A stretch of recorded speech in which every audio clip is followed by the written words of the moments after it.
Bienvenidos a un nuevo programa de Lado TV. Hoy estoy con Cristiano Ferrero, el dueño de Ermitalia. Cristiano, muchas gracias por la entrevista.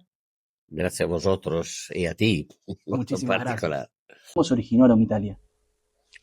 Bueno, la historia de Ermitalia es larga porque yo soy bastante viejo, ma no soy viejo suficiente para justificar la empresa. Lo explico un poco mejor. En el 1942, mi padre, que se llamaba Guglielmo Ferrero, ma para todos era Willy Ferrero, siendo hijo de una señora que era mi abuela alemana, cioè hija de un alemán e hija de un alemán y de una señora de Córcega. Entonces era una mezcla explosiva. Y en alemán el nombre Guglielmo se dice Wilhelm, y la forma diminutiva en familia era Willy. Y mi padre era conocido por Willy Ferrero. En 1942 mi padre compra la mayoría de las acciones de una empresa que se llamaba Norsi, era una familia judía. Hemos encontrado documentos que en el 1930 esta empresa Norsi había registrado una marca Cedretta para bebidas gaseosas, esta bebida dulces. Quiere decir que la empresa en 1930 existía ya. Mi padre la compra en el 42. La empresa de entrada se llama APE, ma tuvimos un problema, tuvo un problema de conflictualidad. El mismo apellido estaba utilizado por la Asociación Público Ejercicio Tienda Bares de Italia, por lo cual el nombre se cambió en Néctar y la empresa de mi padre se llamó prácticamente casi de entrada Néctar, que quiere decir miel en latino. En latino. Sí. En el 1954 quebró en Italia, a Turín, una empresa de un señor que se llamaba Giglio, Felice Giglio. Era dueño de una empresa que fabricaba ingredientes para helados, principalmente en forma de polvo, allora que existían solamente polvo, y tenía una marca prestigiosa que era Esquimo, con una confección muy, muy bonita. Mi padre elige a este señor como socio y una empresa nueva que se llamó Ermitalia. Estamos hablando más o menos 1954. 1954. Aproximadamente, tengo una fecha aproximada de esta data. Yo tenía en la época 9 años, 8 o 9 años, y recuerdo que los productos venían fabricados en la empresa de mi padre, que era la Néctar. Fabricaba el producto con marca Ermitalia Esquivo, lo vendía a la empresa para que fuera distribuido en el territorio nacional.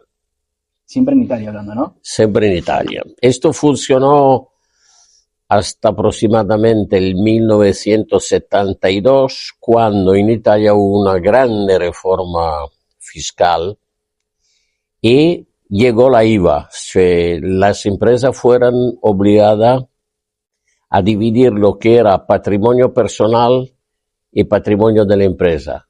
Para entenderse un tiempo, en las empresas, si una familia necesitaba dinero, el dueño abría el cajón y se llevaba el dinero, y de ahí hubo la obligación de separar lo que eran los intereses personales de lo que eran los intereses empresariales. De la empresa. De la empresa.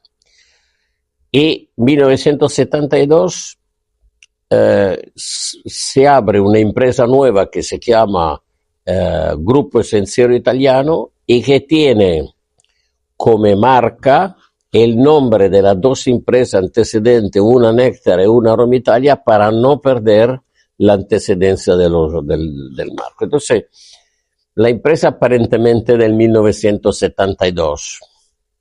In realtà la mia famiglia la sta questionando del 1942, ma nel 1930 come minimo la impresa existía ya porque tenemos datos históricos registrados públicamente. Entonces tenemos años.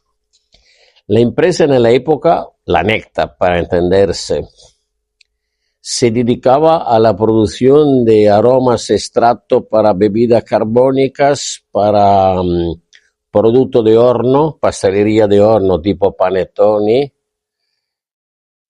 como saborizantes para vino tipo vermouth, marsala, todo este tipo de productos.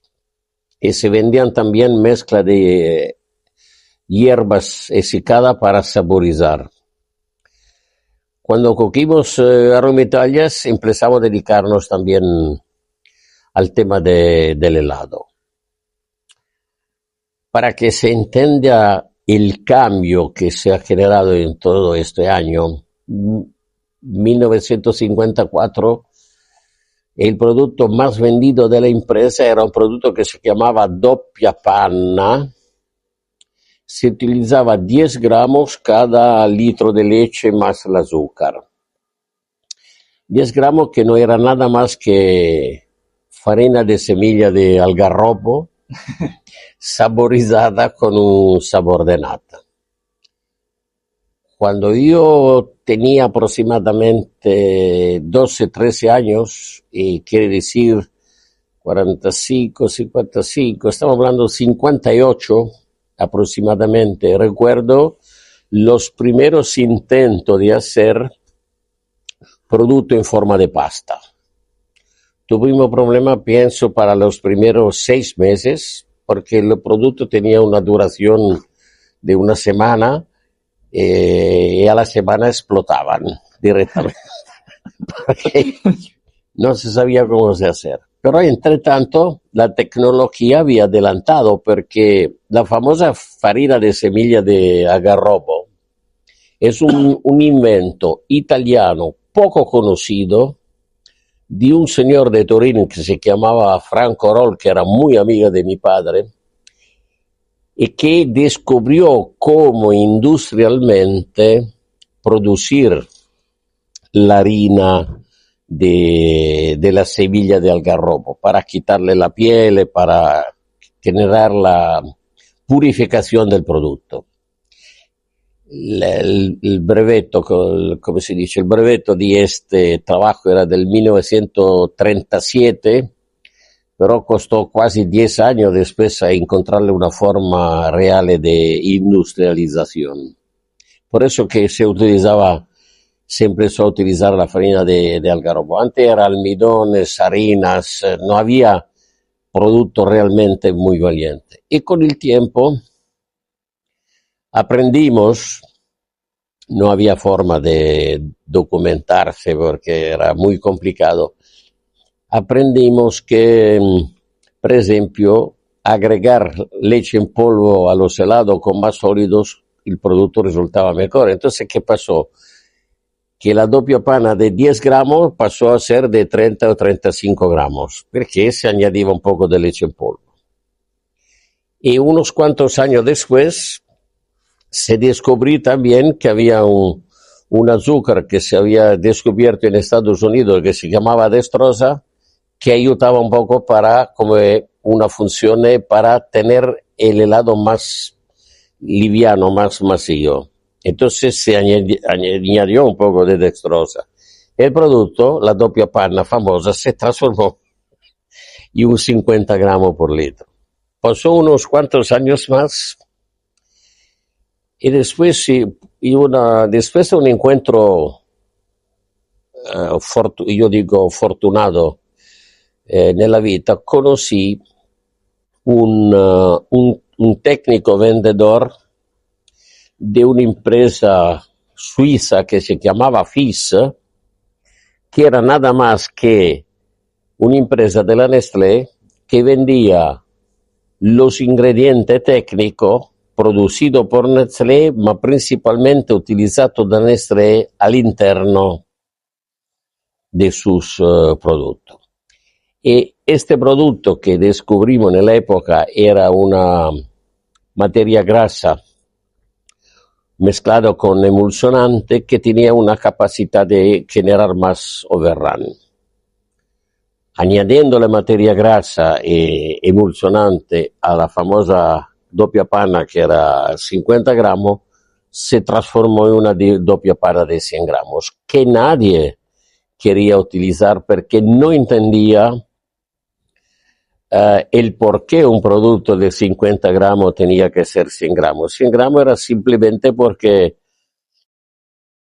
si no cabía este espacio, no se podía agregarle todos los ingredientes útiles para el cliente. Y de ahí ha nacido toda la historia de la base 100, porque era sorprendente, porque el comentario al cliente era probar primero la base 100 para ver la diferencia. Y después, el comentario en cambio del vendedor nuestro era decirle al cliente, usted no se lo puede permitir porque es muy cara, porque cuesta el doble que los demás productos. El cliente no podía admitir que era pobre, que no se lo podía permitir, entonces compraba solamente para mostrar que había la capacidad económica de comprar el producto.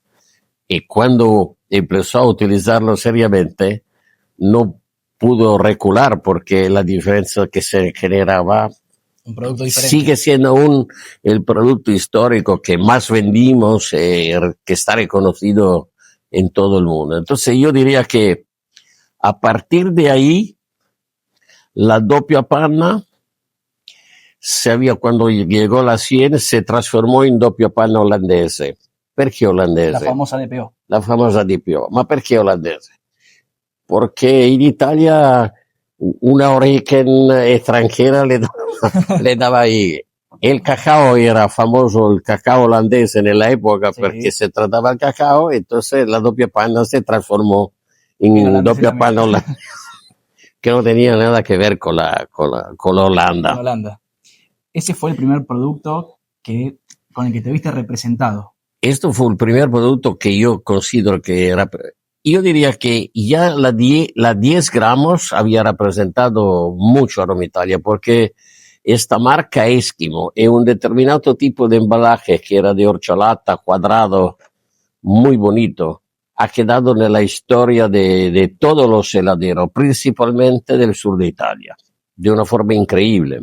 Y la Siena ha sido el primer producto en el cual yo he aportado y metido la mano de una forma directa. Se me había transformado de un super joven y algo que había empezado a hacer el producto. La historia de unos cuantos productos que yo considero apicales, cioè que han sido realmente un cambio, no solamente para Roma Italia, han sido un cambio en el mundo de los preparados. ¿Qué otro producto? El primer producto que yo recuerdo era el Bombón R. ¿Bombón R? Yo creo que el Bombón R tiene ahora 35 años. ¿L'intento cuál era? L'intento era de, dentro de helados que eran todos sistemáticamente liso, tener algo que fuera medio crocante, medio duro. Era un poco un estilo de comer duro como se hacía en Estados Unidos, pero no había ninguna experiencia. Entonces,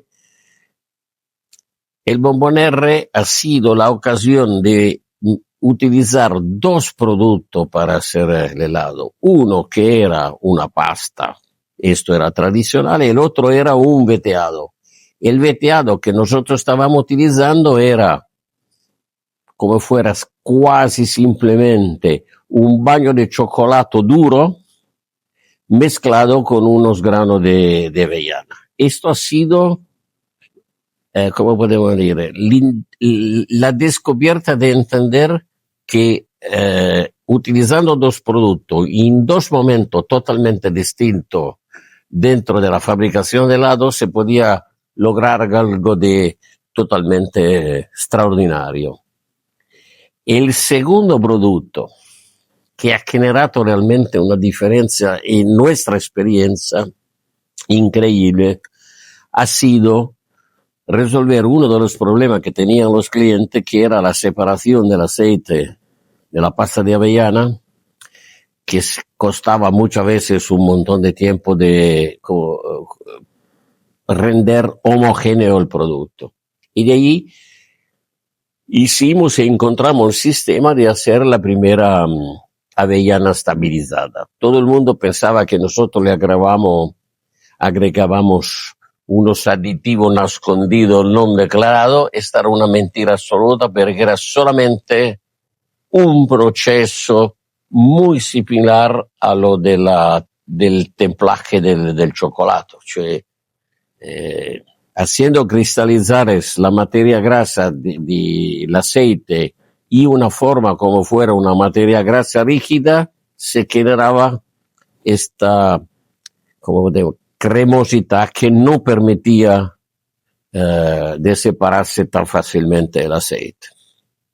Y a partir de ahí hicimos otro, pasado unos cuantos años, hicimos otro invento que yo considero aún extraordinario, que ha sido también una casualidad. Había en Estados Unidos una cadena de heladerías que hacía lo que se llamaba Cold Stone, era una piedra fría. Estas heladerías cogían los helados, que eran prácticamente helados terminados, lo ponían por encima de un mármol refriado, mecánicamente refriado, y le añadían más ingredientes para transformar esto helado y un sabor más agradable o decidido, elegido para el cliente. Cuando empezamos a hacer este tipo de trabajo, nos dimos cuenta de dos problemas. El primero, que Cold Stone trabajaba siempre con los mismos sabores, los mismos jarabes, la misma decoración por encima de helado que eran ya terminados, con el riesgo que los sabores se estaban haciendo chatos porque todos se hacían parejo. Y faltaba caracterización de los sabores. Entonces elegimos un camino totalmente distinto. Hacer un helado base totalmente neutro, prácticamente neutro, y agregarle los sabores durante esta fase de trabajo con espátula por encima de la piedra fría. Hicimos dos bases, una que era una base de leche, y se hacía a elección del cliente los sabores que él hacía, mas se transformaba en un helado terminado delante de la cara del cliente. El otro, para los sabores frutales, hicimos yogurt con sabores frutales. Ahí surgió el problema, porque trabajando por encima de una piedra fría, muy fría, si el jarabe era un jarabe con azúcar y con agua, se pegaba mucho, suciaba la piedra y se mezclaba demasiado junto con el helado de yogur, por lo cual era casi imposible encontrar el equilibrio que se detectara de una forma clara sí el sabor del yogur que el sabor de la fruta.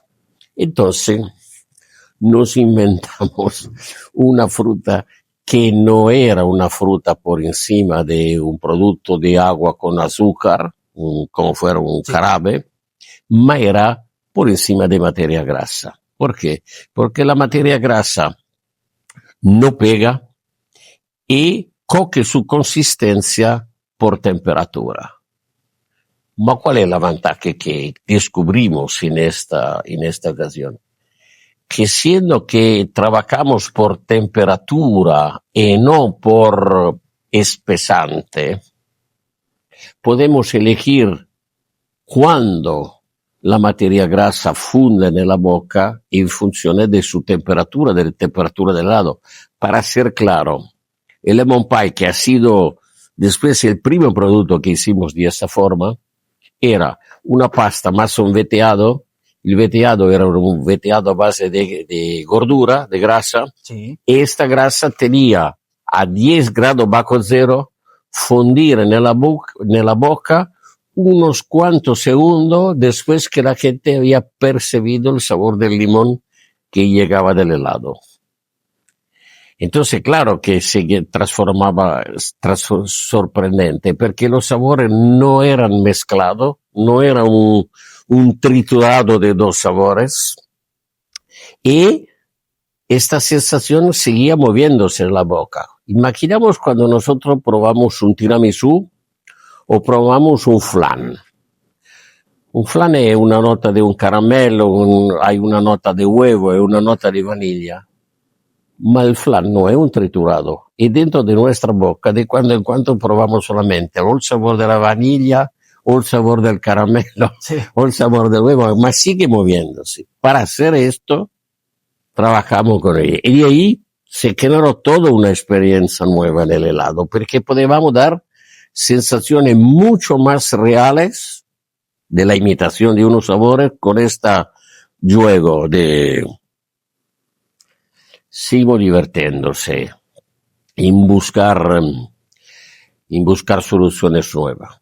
Ahora estamos trabajando para eliminar el utilizo de monodiglicéridos dentro del helado, obteniendo los mismos resultados como si el producto existiera. Creo que después de Rimini vamos a presentar unos cuantos productos de esta forma. Este 2026. ¿Perdón? Este 2026. Sí, eso en el 2026 vamos a presentar este tipo de producto. Para entender cómo empieza el desarrollo de un producto nuevo en Euromitalia, hay varias formas. De cuando en cuando son los clientes que piden puntualmente un producto nuevo, diferente, o un conjunto de sabores o de texturas. Muchas veces somos nosotros que intentamos de utilizar dentro del helado las experiencias emocionales que hemos vivido comiendo algo, dando vuelta para el mundo. O sea que Aromitalia es el puntapié inicial de un producto, es eso. ¿Perdón? ¿Sí? El puntapié inicial de un Sí. nuevo producto es algo que a nivel mundial se ha pedido, O se ha pedido porque unos clientes puntualmente lo han pedido, oppure la fantasía nuestra que algo emotivo. intenta de utilizar dentro del helado una sensación aromática innovativa que hemos probado. No sé, probamos un bizcocho que es una mezcla de, como nos ha ocurrido, de un chocolate con piel de naranja y con la nota del bizcocho, reproducir esta emoción dentro del helado. Muchas veces el producto nace de esta forma, como la imitación de algo que existe, pero no bajo forma de helado. Entonces, transformarlo. Y ahí, el primer trabajo es entender cómo hacer el producto, cómo pensarlo. Hacemos un ejemplo. Es una componente aromática. ¿La ponemos dentro del helado o la ponemos dentro del veteado? Y muchas veces esto depende de un problema técnico, cioè es más fácil ponerla dentro un veteado o ponerla dentro de un helado. Porque si, por ejemplo, quiero meter piezas y la pongo dentro del helado, a lo mejor sale toda triturada si yo lo pongo dentro. Entonces, si quiero tener pieza, tendrá que ser necesariamente metida dentro un veteado. El otro trabajo más complicado todavía, mucho más complicado, encontrar el equilibrio entre estas dos notas aromáticas. Porque si, por ejemplo, el sabor añadido dentro del helado, al interno del helado, es demasiado fuerte, no tendremos nunca una sensación de contraposición con un veteado, porque no lo detectamos el veteado. Y al contrario, Si ponemos demasiado sabor dentro de un veteado, a lo mejor el veteado al final rellena la boca y no vamos a probar nunca la sensación del helado diferente. Este equilibrio, en unos casos, puede costarnos un mes y medio, 2 meses de trabajo. 2 meses de trabajo. Porque no solamente tenemos que encontrarlo y detectarlo, ma tenemos que meternos en la condición que sea lo más simple, lo más posible que nuestro cliente logre exactamente el mismo resultado, que no es complicado por la dosificación del producto, por todo esto, ¿no? Pero es un tema affascinante esto, perché non termina.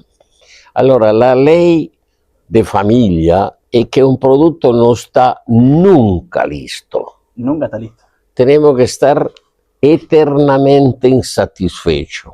¿Por qué? Porque claro, que si nosotros hacemos un producto y casi de entrada decimos que es una maravilla, una cosa increíble, de todo ahí, sí, nosotros nos transformamos en héroes, pero no hacemos caridad. La caridad es, ¿cómo podemos decir?, perseguida con una, ¿cómo podemos decir?, con una rabia, una insatisfacción constante, porque siempre podemos pensar que podemos lograr algo mejor. Si no tenemos este tipo de mentalidad, estamos muertos. Y yo entiendo que es desagradable lavorare in Italia, porque no estamos nunca satisfechos. Yo no quiero, cuando alguien me dice, hemos hecho un producto extraordinario, vamos mal, porque se puede hacer algo de mejor. No, pero pensámonos bien, ¿eh? Yo muchas veces hago un ejemplo. Hace poco que se ha muerto Armani. Armani hacía chaquetas o ropa de vestir como todo el mundo. Usaba más o menos el tejido de los demás. ¿Por qué Armani era Armani y no era otro ahí? Porque era un súper exigente que no estaba discontento hasta el final, porque solamente con esta, ¿cómo podemos decir? Y otro, que era una persona que pensaba de esta, no para darle mérito, ma solamente para decir ahí, era el dueño de Apple. Era un crítico, un exigente por el producto, spasmodico, no estaba satisfecho nunca, ma es este que permite de hacer después el tope de calidad, si no, no se llega, porque no hay una referencia que dice esto el tope. No existe, no está escrito en ningún lugar. Entonces, por eso que siendo que el límite lo damos, tenemos que meter un límite que no hay límite porque hay que estar insatisfechos siempre. Ma non de forma negativa, io lo dico de forma assolutamente positiva. Por eso que sí, se el producto no tiene, ¿cómo podemos decir?, esta búsqueda de la calidad, de la gracia, del conforto máximo, de no pegarse dentro de la boca, que no se sepa de ahí. Esta es una cultura que no es fácil de transmitirla, pero la tenemos que transmitir a todos, porque si nuestro colaborador, nuestro técnico, no tiene este tipo de cultura y no tiene esta sensibilidad dentro de la boca, no puede ayudar porque no se da cuenta de lo que estamos contando. Por eso que es una filosofía Romitalia en ese sentido. Entre hacer un helado bien hecho y hacer un helado hecho de una forma mediocre, hay un diferencial de coste que proporcionalmente al precio de venta es ridículo. No se puede justificar el ahorro y una materia prima. ¿Por qué? Porque el helado es exactamente como el azúcar. Cuando se vende el azúcar no se gana nada, poquísimo. Hay muchísima gente que vive y se hace rico vendiendo azúcar. ¿Cómo puede ser? Es simplemente ganar poco multiplicado por le miles de veces que uno vende el azúcar, que da el cambio. Las grandes superficies no miran el monto que se gana por encima de un producto que está vendido, ma moltiplica questo monto por la rotación que tiene el producto dentro del día o dentro de la semana o dentro del mes. El helado está hecho de esta forma. Si yo gano o incontro il sistema che il mi cucurucho no costa nada, perché me han regalado todo. Sto haciendo el helado con muestra, me han regalado la leche, ho rubato el azúcar, ho hecho todo esto ahí. Ma vendo un cono al año. No he hecho dinero, no lo puedo hacer. El dinero se hace si yo vendo mucho conos. Y para hacer esto hay que buscar solamente la calidad lo máximo posible. Y lo que es calidad, esto es complicado. ¿Por qué la chaqueta de Armani era más linda que otra? Porque tenía una grasa, tenía una cura, tenía una atención, tenía algo de especial. Y tenemos que encontrarle la forma de meterle el especial dentro de nuestro helado para que tenga un cariño diferente para el cliente. ¿Cómo visualizás el futuro del helado? Ahora, el helado tiene una serie di rischi, va come mi punto di vista en el tiempo. En los países donde el helado está muy desenvolvido, el intento de hacer algo de siempre nuevo puede llevar en caminos equivocados.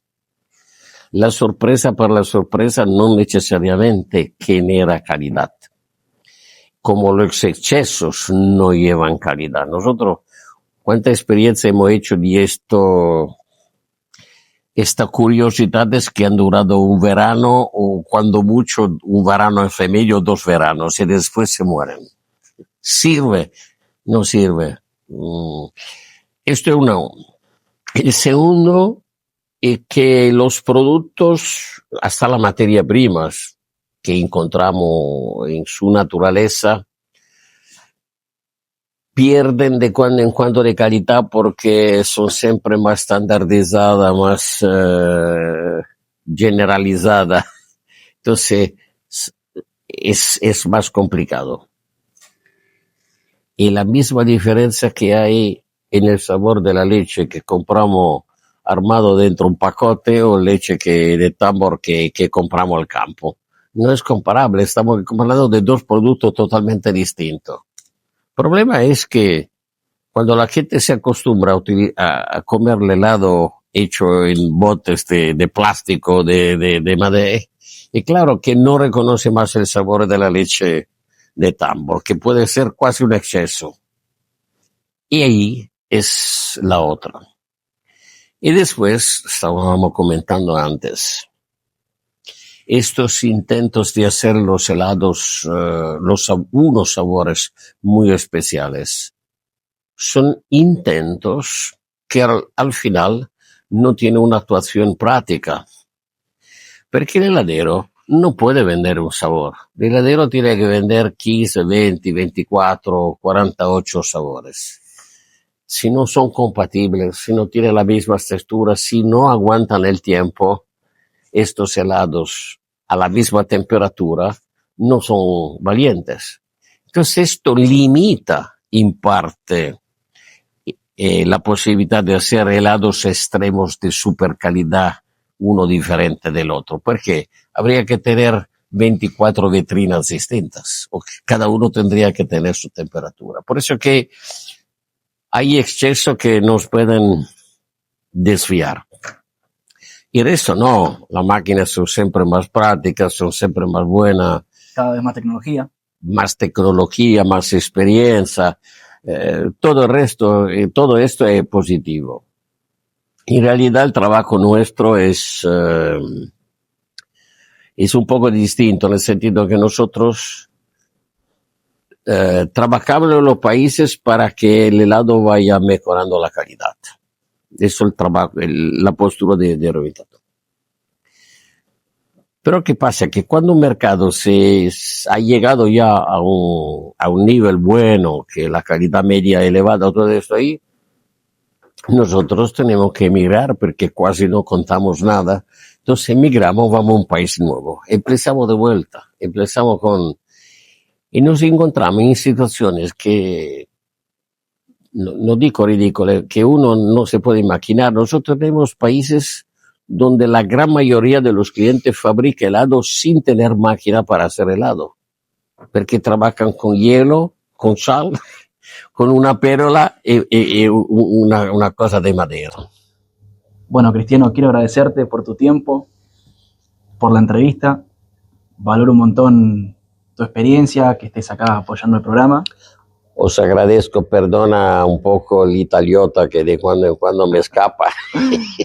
Créeme que el público... Aún no he aprendido a hablar castellano hace tantos años. Un poco tonto, pero nada más bien. Y créeme que el público argentino agradecido, te apoya muchísimo. Gracias a vos. Gracias, muy amable. Saludos a todos, agradecido, gracias.